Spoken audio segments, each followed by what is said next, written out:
반갑습니다.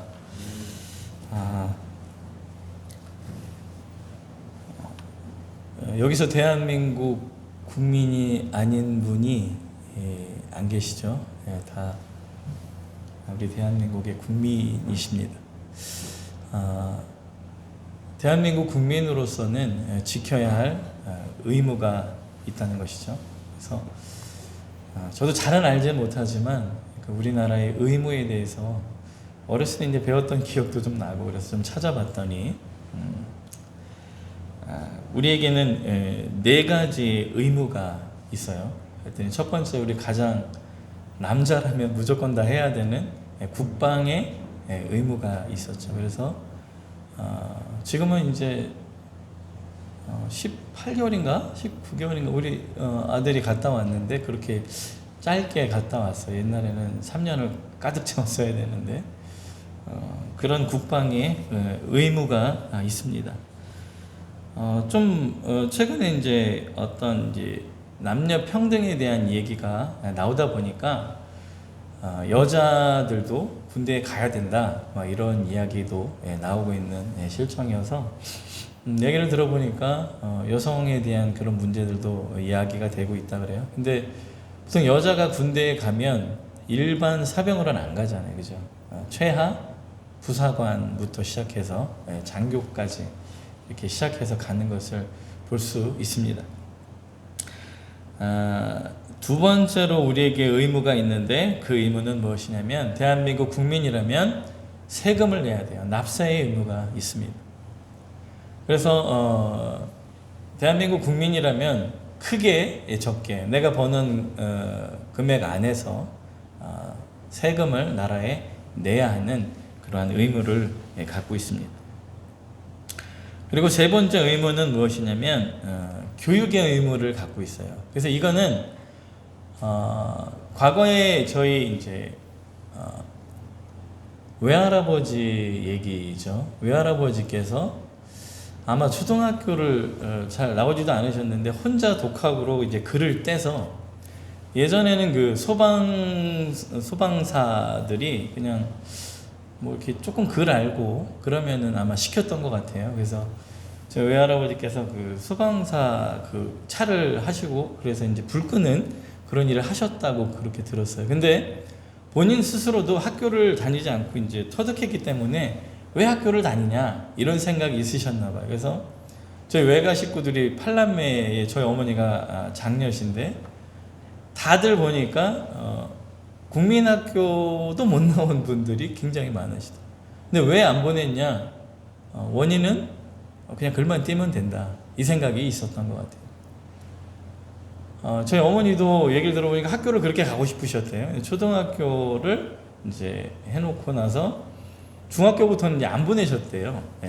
과거에는 그런 일들이 많았고, 초등학교 못 나오신 분들도 많이 있었으니까. 그래서 초등학교를 마치시고 나서 바로 이제 집안일을 시작하셨다 그래요. 집안일. 이제 어머니와 대화를 통해서 알게 됐는데 그 당시에는 살림하는 게 그렇게 싫으셨다고 그러시더라고요. 살림하는 게 그만큼. 그래서 어머니께서 나 학교에 보내달라, 이런 얘기를 하셨다 그래요. 근데 뭐하러 여자가 다니냐? 그러면서 안 다니게 하고 바로 뭘 시켰냐면, 어머니께서 이제 도망가야 되니까 공장으로, 당시 이제 삼립 그 식빵이 있었잖아요. 삼립 그 크림빵 이렇게 제조하는 데가 있었다고 그러더라고요. 거기에 가셔서 그걸 하셨다는 얘기를 들었어요. 근데 과거에는 그랬어요. 근데 지금은 학교 안 보내면 큰일 납니다. 감사합니다. 그래서 어디까지 보내야 되냐? 그래서 한번 알아봤더니 한 고등학교 정도 보내야 되나? 이렇게 알아봤더니 법적으로는 중학교까지 안 보내면 무조건 법에 저촉되는 걸로 그렇게 돼 있더라고요. 그리고 이제 이게 끝나냐? 마지막으로 하나가, 우리나라는 또 독특하게 하나가 더 있는데 뭐냐면, 우리는 사실은 지금 전쟁이 끝난 것은 아니잖아요, 그죠? 그래서 좀 오래 전쟁이 끝난 것처럼 이렇게 지속되고 있다 보니까 예전에는 그 전쟁 시에 하는 근로 이제 사업들이 있었어요. 그래서 마지막 네 번째가 뭐냐면 근로의 의무가 있어요. 사실은. 그러니까 애매하게 있는 거예요. 지금 남아 있는데 그냥 좀 약간 법적으로는 폐지되어 있긴 하지만 만약에 전쟁이 터진다, 그럼 이게 다시 수면 위로 올라올 확률이 높다는 것이죠. 그래서 근로의 의무가 있어요. 이렇게 우리에게는 국방의 의무, 납세의 의무, 교육의 의무, 그리고 근로의 의무가 우리에겐 있다는 거예요. 이 땅에 살아가는 동안 대한민국 국민으로서 지켜야 할 4대 의무가 있다는 거예요. 자, 이제 우리는 이와 마찬가지로 우리는 하나님의 백성이라면 하나님의 백성으로서의 가져야 할 의무가 우리에게 있다는 거예요. 그런데 그 의무가 무엇이냐? 오늘 하나님께서 우리에게 말씀하고 계시는 바로 묵시가 없으면 안 되는 백성이 돼요. 묵시가 없으면 백성이 망한다고 이야기하듯이 이것을 역으로 추적해 보면 우리 백성, 하나님의 백성으로서 묵시가 없으면 안 돼요. 결국 묵시가 무엇인지 우리가 이제 한번 성경을 통해서 또 말씀을 통해서 우리는 찾아봐야 된다는 것이죠. 이 묵시가 없으면 백성이 방자히 행하거니와에서 이 묵시라는 것이 있는데 이 묵시라는 단어를 좀 애매하잖아요. 우리가 찾아봐야 돼. 왜? 번역된 거니까. 그 원어에 있는 의미를 한번 봐야 우리는 명확히 그 뜻을 알 수 있다는 것입니다. 그래서 히브리어에 보니까 이 묵시라는 단어가 이제 하존이라는 그 단어인데 이 뜻이 무엇이냐면 환상, 이상 또는 비전을 이야기하는 거예요. 우리가 비전이라는 것을 생각해 보면 그래요. 저는 저는 이제 부목사로 사역하면서 학생들에게 강조했던 게 뭐냐면 비전을 품어라. 비전이 없으면 미래가 없다. 라는 이야기를 굉장히 많이 했어요. 저는 우리 자녀들에게도 그 이야기를 굉장히 많이 해요. 이 비전이 없으면요, 발전이 없어요. 비전이 없으면 행하질 않아요. 그 이야기는 제가 천천히 해드리고, 우선 이 하존이라는 단어, 이 묵시라는 단어의 뜻이 환상과 이상과 비전인데, 그러면 이것을 왜 환상이나 이상과 이 비전을 묵시로 이렇게 번역을 했을까? 그리고 그러면 다른 곳에서도 묵시로 번역이 됐는가? 라고 우리는 조금 성경을 뒤져봐야 돼. 같은 단어가 사용된 곳이 성경에는 이곳저곳이 있기 때문에 이사야서 1장 1절에 보면 이 단어를 썼어요. 이 하존이라는 단어를 썼는데 거기에 보면 유다 왕 우시야와 요담과 아하스와 히스기야 시대에 아모스의 아들 이사야가 유다와 예루살렘에 관하여 본 계시라라고 거기에는 기록이 되어 있어요. 그러니까 여기서는 이사야 1장 1절에서는 계시라는 뜻으로 번역이 되어 있어요.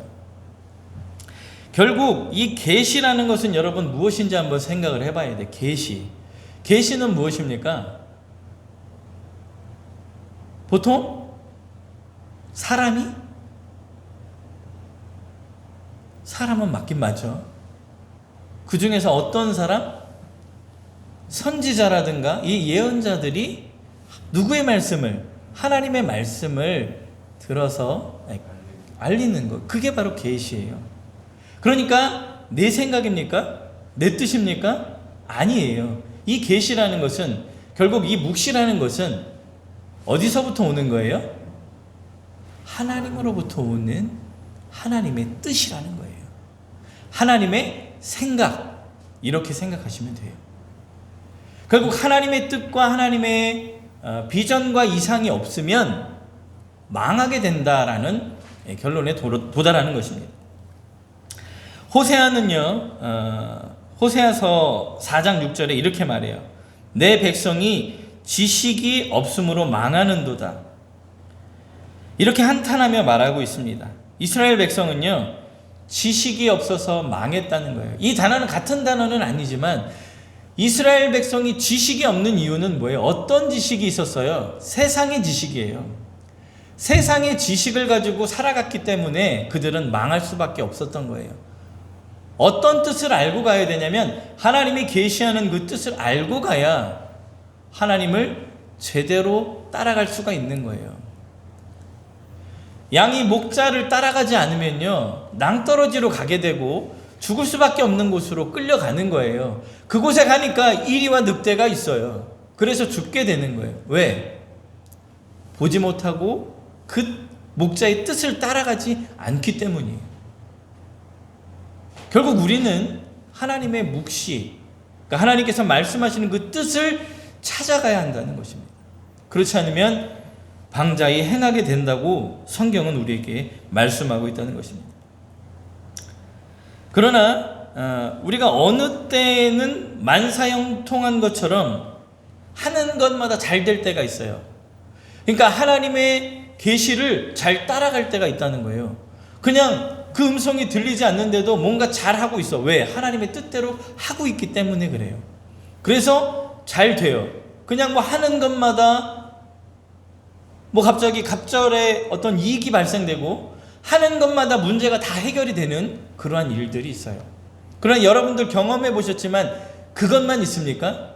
아니에요. 가다가 보면 문제에 부딪히고 무엇이 안 되고 기도했는데도 응답되어지지 않는 이러한 벽에 부딪힐 때가 있다는 거예요. 저는 이 부분 때문에 사실은 굉장히 고민을 많이 했었던 적이 있어요.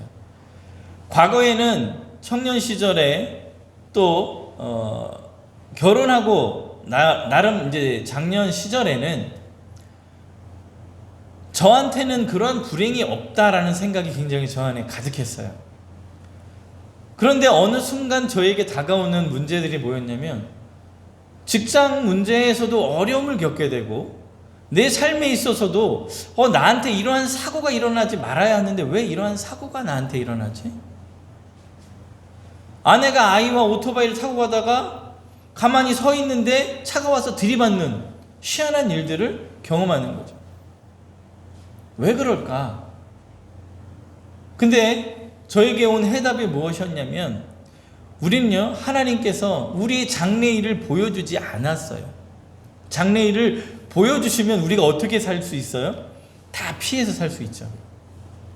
그러니까 그것을 피하지 못하게 하신 것이 또 하나님의 뜻이에요. 그래서 우리는 누구를 바라볼 수밖에 없게 만든 거예요?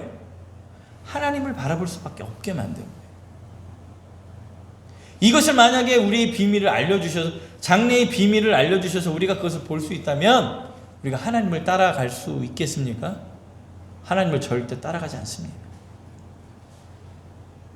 어쩌면 이것이 하나님께서 우리에게 만들어 놓은 보안장치예요. 그러면 이 보안장치를 우리가 어떻게 이용할 거냐? 그래서 전도서에, 이 솔로몬이 전도서에 기록한 것을 보면 형통때와 곤고때로 비유하고 있어요. 인생에 있어서 너희에겐 형통때가 있고 곤고한 때가 있다는 거예요. 이 형통때에는 뭘 해도 다 잘 되는 거예요. 아까 말씀드렸듯이 무슨 사업을 해도 그냥 일초월장 발전되고 부흥되고 발전되는 그런 일들이 일어나는데 내가 곤고때에 있으면 뭘 해도 안 돼. 이때는 뭐 하라고 얘기를 했냐면 뒤를 돌아보라고 얘기하셨어요. 뒤를 돌아보라. 결국 나 자신을 바라보라는 거예요. 그러면 어떻게 하면 되냐? 어떻게 하면 될까요? 형통 때는 하나님께서 이게 계시하시고 계신 뜻대로 나아갔다는 이야기예요. 자, 공고 때는 되지 않아요. 그리고 하나님께 기도해도 그것이 들리지 않아요. 뭐 어떻게 하면 될까요? 그때는 기다려야 돼요. 나 자신을 돌아보고 기다려요. 그리고 그 자리에서 내가 하고 있는 것을 묵묵히 해나가는 거예요. 그래서 하나님께서는 우리에게 말씀하고 계십니다. 그 말씀을 한번 읽어드리면 이렇습니다. 전도서 7장 14절에 있는 말씀이에요. 형통한 날에는 기뻐하고 공고한 날에는 되돌아보아라. 이 두 가지를 하나님이 병행하게 하사 사람이 그의 장래일을 능히 헤아려 알지 못하게 하셨느니라.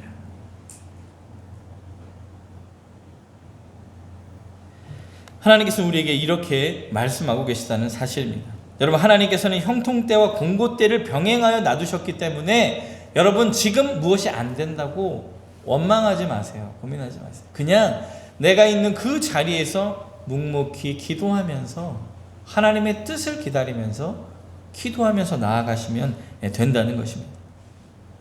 자, 이제 본문으로 돌아와서 오늘 본문을 다시 한번 읽어보겠습니다. 잠언 29장 18절 말씀 간단하니까 한번 천천히 읽겠습니다. 시작. 묵시가 없으면 백성이 방자히 행하거니와 율법을 지키는 자는 복이 있느니라. 자, 이제 묵시가 없어, 이상과 비전이 없으면 백성이 방자히 행한다 얘기했어요. 자, 그러면 이제 방자히 행한다. 여러분, 방자한 것은 여러분들이 뜻을 어느 정도 알고 계시잖아요. 그죠? 태도가 불순한 거예요. 방자한 것은. 그죠? 어떤 것을 해야 되는데 태도가 불순한 모습으로 있는 것이 방자한 거예요.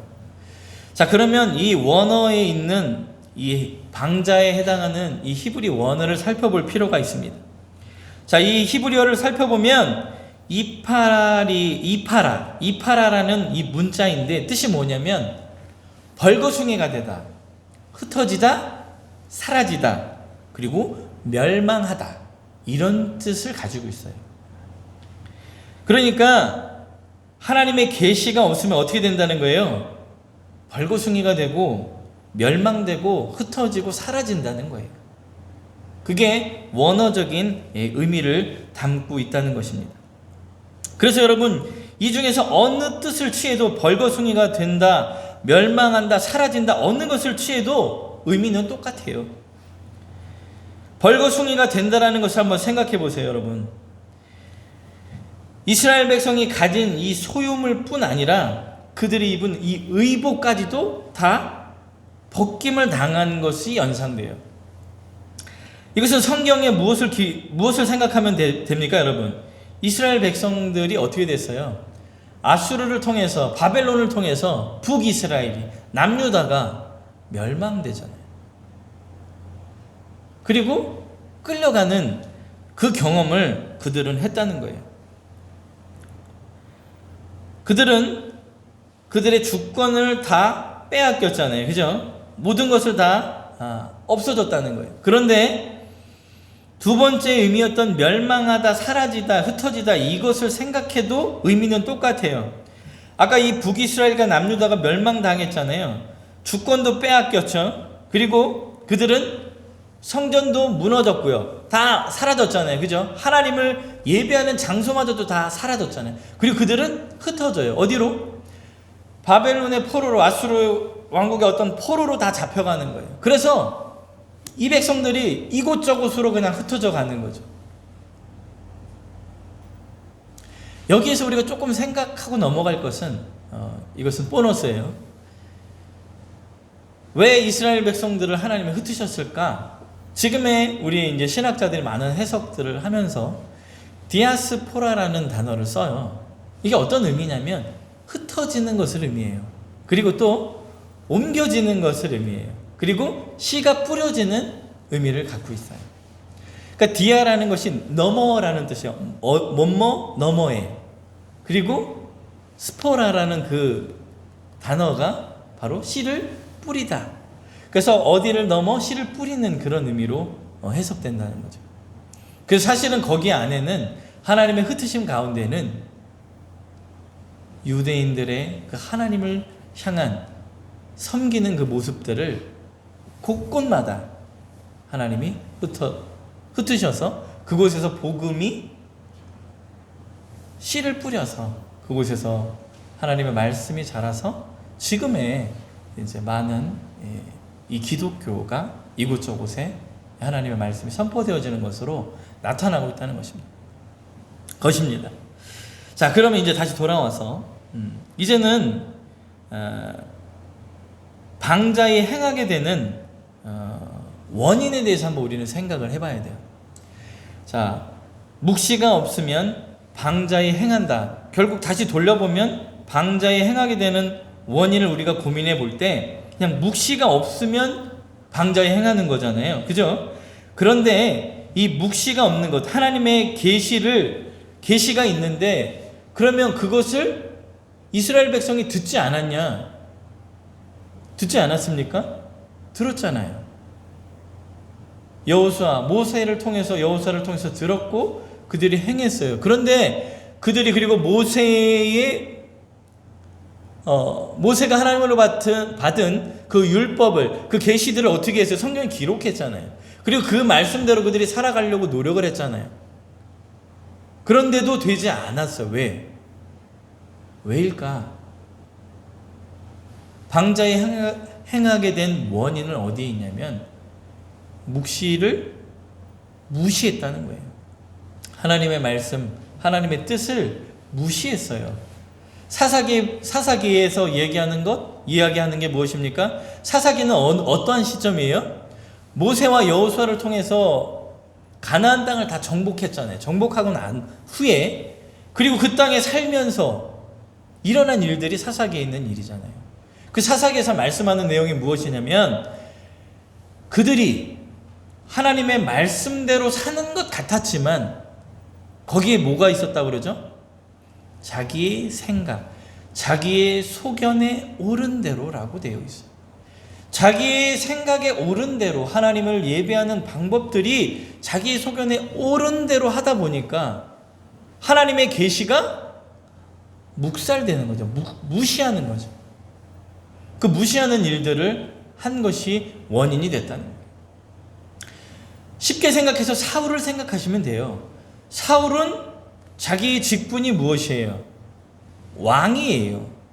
왕은 왕으로서 나라를 지키면 돼요. 그러나 그의 직분을 넘어선 것이 뭐예요?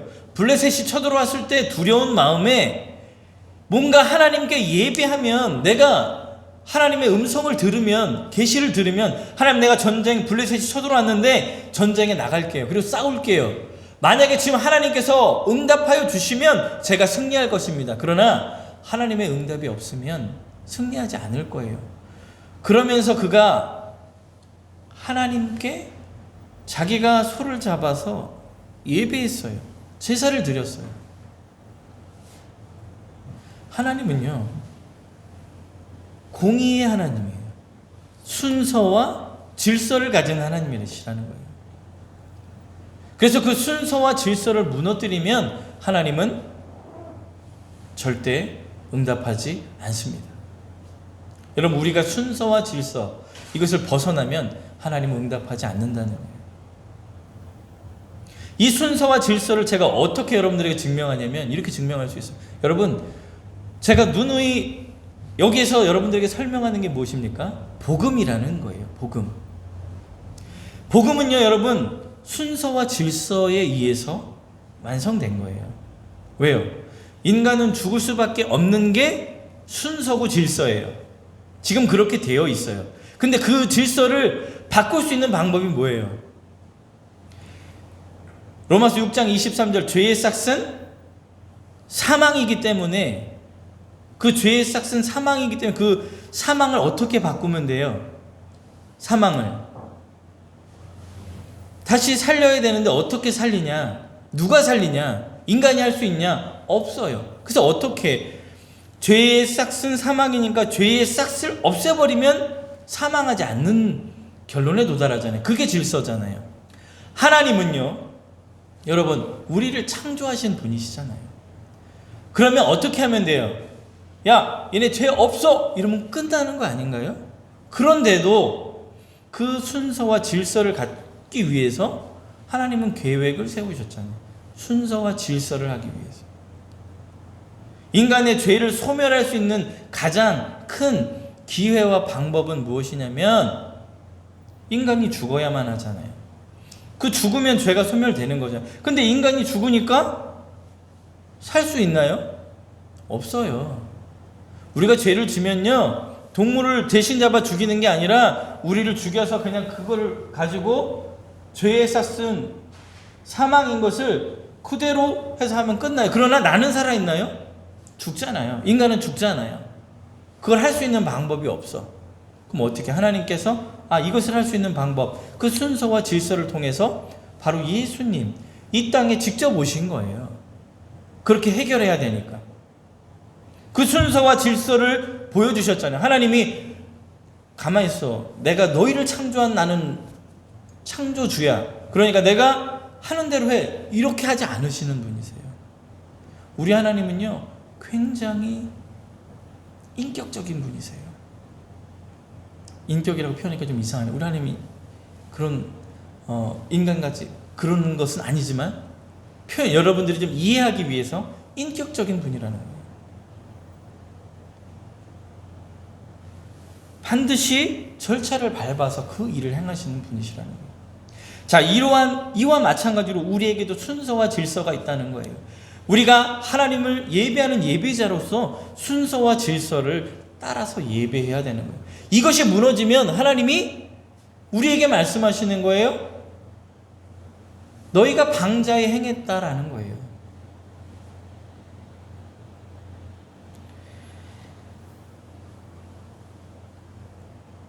그래서 하나님은 우리를 망하게도 하시고 또 다시 흩어졌던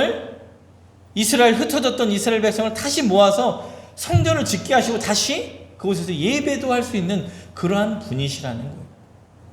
이 순서와 질서를 가진 하나님이 우리의 아버지가 되시는 그분임을 여러분 우리는 기억하며 살아가야 한다는 것입니다. 자, 여러분 이제 두 번째로 볼 것이 있습니다. 자, 오늘 말씀 하반절에 있는 이야기를 한번 읽어보도록 하겠습니다.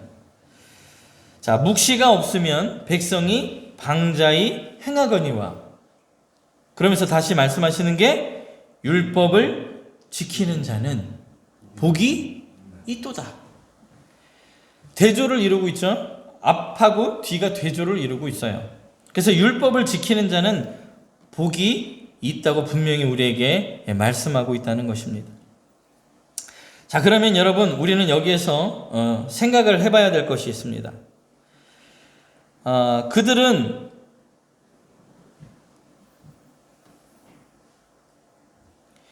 율법을 지키는 자는 복이 있다고 말씀하셨으니까, 자, 이 율법을 지켰던 그 자들이 복을 받으려면, 그러면 율법을 나름 지키면서 살아갔던 이 유대인들에게는 왜 복이 없었냐? 어떤 것이 없었던 걸까요? 그들에게는 하나님의 계시를 무시하는 것이 있었다는 거죠.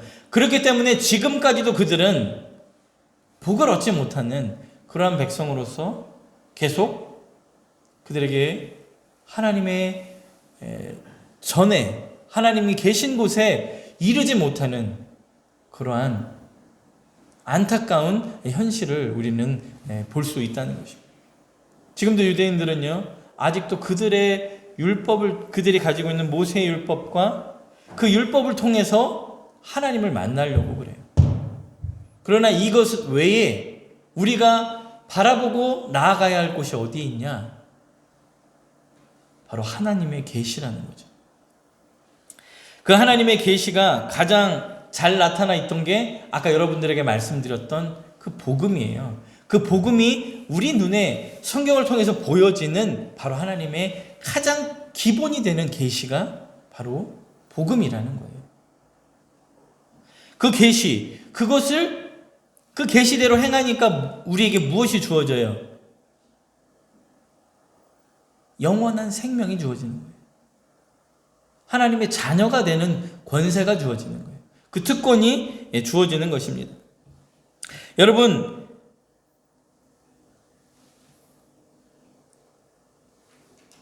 하나 더 살필 것이 있네요. 지금 제가 말씀을 준비하면서 하나만 더 살필 게 있어요.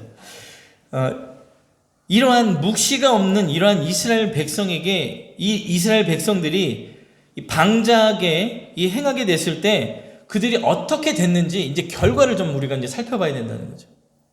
아까 이미 말씀에서 어느 정도 있었어요. 그 원어적인 뜻에, 이미 방자에 행한다는 그 원어적인 뜻에, 이파라라는 그 뜻에 이미 의미는 다 있었어요. 아까 멸망하게 된다, 사라진다, 흩어진다, 이런 얘기를 제가 말씀을 드렸듯이 거기에는 그 의미가 들어있어요. 그러나 한 번 더 어떻게 그들이 되어지는지 보게 좀 살펴볼 필요가 있다는 것이죠. 자, 먼저 방자에 행하게, 묵시가 없이 이스라엘 백성들이 방자에 행하게 됐을 때 그들은 아까 어떻게 됐습니까? 말씀처럼 벌거벗게 됐다 그랬죠. 그 뜻의 의미처럼 벌거벗게 된 것이 하나의 의미가 있었고, 그 다음에 그들의 결과는 어땠습니까? 두 번째로 이스라엘 백성들은요, 이 묵시가 없는 것은요, 계시가 없는 것은 내가 앞으로 나아갈 수가 없는 것이라 말씀을 드렸어요. 그래서 두 번째로 반역하게 돼요.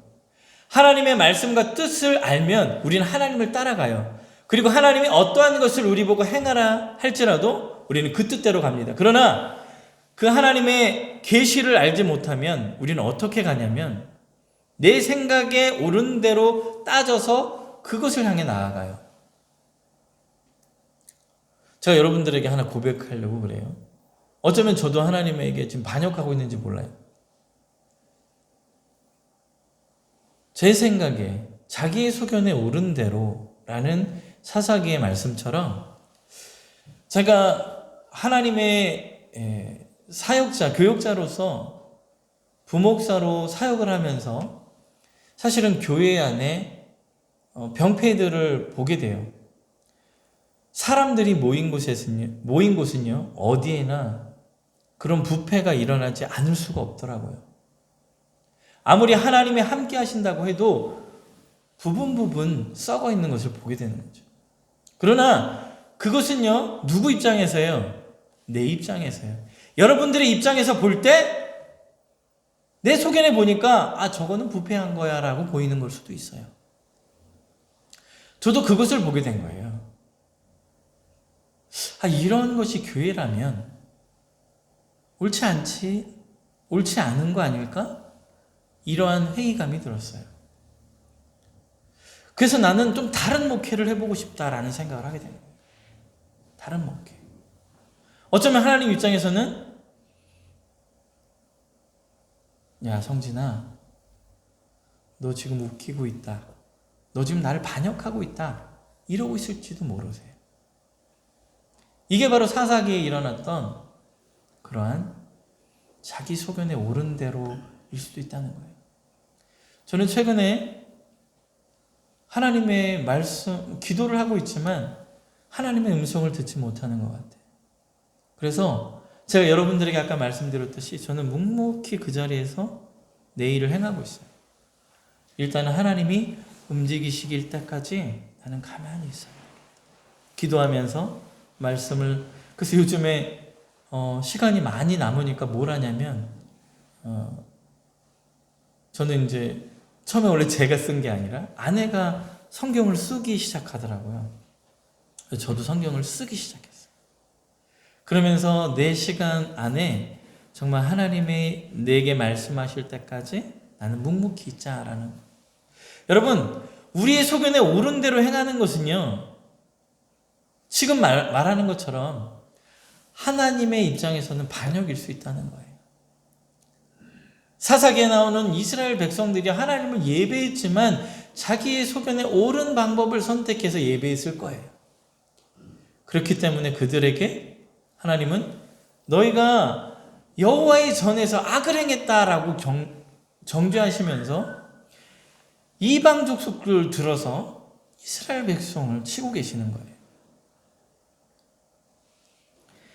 그리고 여러분, 묵시가 없어서 방자에 행하게 될 때 우리는 게을러진다라는 거예요. 학교에서 선생님이 딱 계시면 자리를 딱 지키고 있죠, 아이들이. 나름 눈치 보면서 공부하는 척 하죠. 딴짓을 하더라도 책을 펴놓고 딴짓을 하겠죠. 그러나 선생님이 야, 너희 알아서 해. 그리고 딱 자리를 비우면 어떻게 해요? 난리가 나죠. 떠들고 난리가 나요. 저도 경험이 있으니. 그 선생님이 딱 오는 게 복도에 보이죠? 갑자기 막 시끄러웠던 게 확 숙연해지죠. 방자에 묵시가 없다는 것은요, 우리에게 앞으로 나아가야 할 방향과 계시, 그리고 이상이 없다는 것은요, 이렇게 우리를 게으르게 만든다는 거예요. 또 어떻게 행하냐? 어떻게 되냐? 아까 단어의 뜻처럼 흩어지게 되는 거예요. 포로로 끌려가게 되고 다른 지역의 사람들과 바꾸어지는 이러한 흩어지는 그러한 일들이 자행되어 지는 것이 바로 묵시가 없는 사람들의 결과라는 거예요. 그리고 마지막으로 그들은 어떻게 됐습니까? 멸망되게 됐잖아요. 북이스라엘이 먼저 멸망되었고, 그리고 남유다마저도 완전히 멸망되었죠. 그래도 남유다는 하나님의 말씀대로 예배하는 것 같아 보였는데 그마저도 하나님은 꺾으시고 부수셔서 아무것도 남기지 않으시고 완전히 흩으시는 그러한 결과를 만들어낸다는 것입니다. 여러분, 우리에게는 계시가 필요해요. 하나님의 계시가. 이제 한 예화를 들고 말씀을 마치겠습니다. 이 이야기는요, 일본 헌병대에 있는 그러니까 1999년 4월자 그 일지에 기록된 내용을 토대로 이야기하고 있는 거예요. 1999년 3월 1일에 우리는 3.1 운동을 여러분 기억합니다. 그리고 4월 일지니까 한 달이 지난 거예요. 아직 일본이 퇴각하지 않은 상태예요. 그리고 여전히 대한민국 국민들은 일본의 식민지 속에 있던 상태예요. 그때 1919년 4월에 그 헌병대 소장인 한 사람이 자기 부하에게 명령을 내려요. 야, 지금 나가서 당장 그 3.1 운동 할 때 만세를 불렀던 사람들을 다 잡아오라는 거예요. 이 부하가 나가서 아무리 돌아다녀도 이 만세를 부른 사람을 어떻게 찾아낼 수 있습니까? 못 찾죠. 그가 그냥 돌아왔어요. 그랬더니 소장이, 이 헌병대 소장이 그렇게 말합니다. 왜 그냥 왔냐고. 근데 누가 만세를 불렀는지 제가 어떻게 압니까?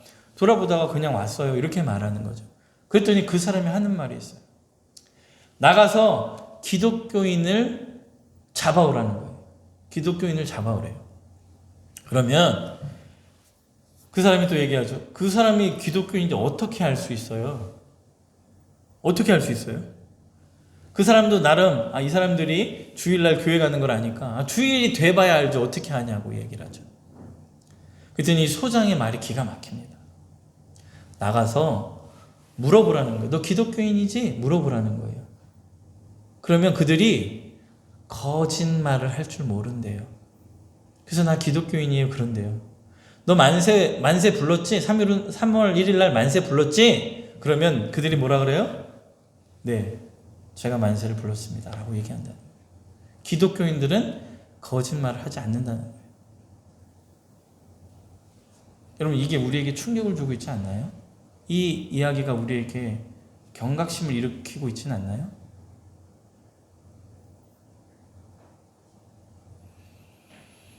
우리의 기독교인으로서의 의무, 그리고 이 기독교인으로서의 갖고 있는 우리 선배라고 할까요? 믿음의 선배, 신앙의 우리 선배들이요, 그러한 믿음과 신앙이 있었다는 거예요. 그것이 있었기 때문에 지금의 그 복음의 씨앗이 심어져서 천국 곳곳에, 그리고 세계 만방으로 선교하러 나가는 그런 나라의 축복을 얻는 그런 귀한 나라가 된 거죠. 그리고 더 중요한 것은 제가 알기로 아마 선교자로 나가서 그 숫자를 세본 그 숫자 전국에, 그러니까 세계 곳곳이죠. 미국에서도 선교사를 파송했잖아요. 우리나라도 선교사를 파송했고 곳곳에 선교사를 파송했을 거예요. 근데 그 숫자가요, 제가 알기로는 비슷하다는 거예요.